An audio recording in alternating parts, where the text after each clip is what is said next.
What's next for the housing market? That's a super loaded question, but I have some ideas of the market we're heading into, and I want to give you some insight so that you understand how to best approach the housing market that I think we're heading into this summer. First of all, we have two sides to this. We have sellers and we have buyers. And what we're dealing with right now is we're dealing with sellers who really don't want to sell to get rid of a really, really low interest rate that they have. And we're going to have limited inventory continuing because we've got seniors that want to age in place. So seniors and baby boomers are not selling their houses like they typically would at this age. And we have move up and move down buyers, people who have a home that they want to sell to buy something bigger or have a home they want to sell to buy something smaller. They're not likely to list their home either because they've got a 2.5% or 3% interest rate. And right now rates are between 5% and 6%.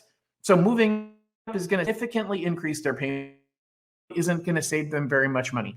So we're not going to see very many move up or move down buyers. We're also not going to see as many transactions going on the market that are going to be distressed sales because even people who have to sell, they have a significant amount of equity in the home. And I see a lot of those people pulling cash out of their property instead.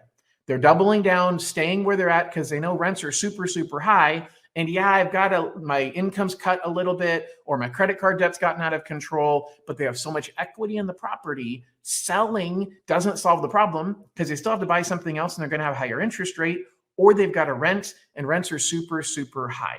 So I don't think we're going to see a significant amount of inventory. What I think we might see is the people who have been waiting until the market goes up to the top. Who knows if we're at the top or not? I don't think we're going to crash. I don't think we're going down significantly. So there are some indicators, though, that we're not going to keep going up the way that we have.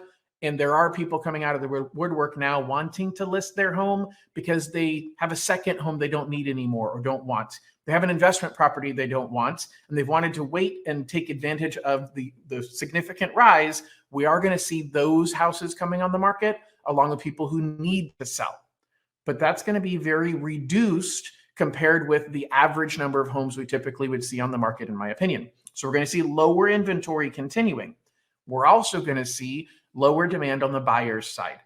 Obviously, we have interest rates that have climbed so much in the last 4 months that a lot of buyers don't qualify anymore for the price they wanted. And they're saying, you know what? There's just no point in me trying to buy something so much cheaper because it doesn't work for my family. So we've got a lot of buyers who are backing out of the market. And we have a lot of buyers who maybe would have bought in a different type of transaction. I'm going to define right now 4 different markets or 4 different layers of transactions.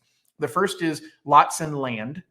Lots and land are the number one transaction that people stop doing when things get tight. You're not going to go buy land. You're not going to buy a lot.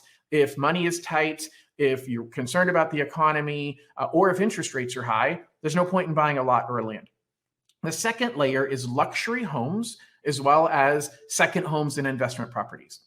That also is the next one to start slowing down because people are saying, hey, you know what? I want to make sure that I'm conservative in times when the economy is a little bit shaky. And especially with inflation the way that it is right now, people want to conserve their money. And we're going to see fewer buyers wanting to buy luxury homes, second homes, and investment properties in general. The third layer is move up or move down buyers. Well, that's the same thing I just talked about on the supply side from the sellers. Move up and move down buyers are going to start slowing down as well because there's just no value in doing the move up or move down compared to what it was when we had lower interest rates. The fourth layer is first-time home buyers. First-time home buyers never go away. Matter of fact, I think first-time home buyers are going to even be stronger in the near future. This summer, we're going to see most transactions being first-time home buyers, in my view, because first-time home buyers are dealing with really expensive rents.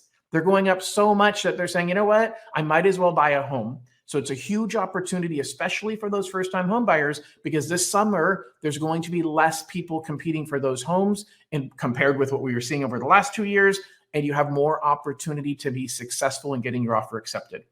It's going to be a tight summer, and I think that we're going to stay kind of tight. There's going to be a lot fewer transactions in this market overall, and we're going to see time on market expand.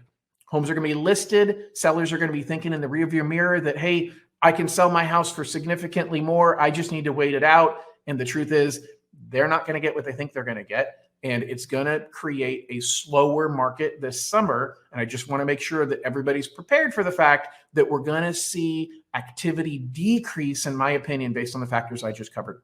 Hope this helps. If you have any questions about anything, give me a holler. Have an absolutely amazing day, and we'll talk to you soon. Bye-bye.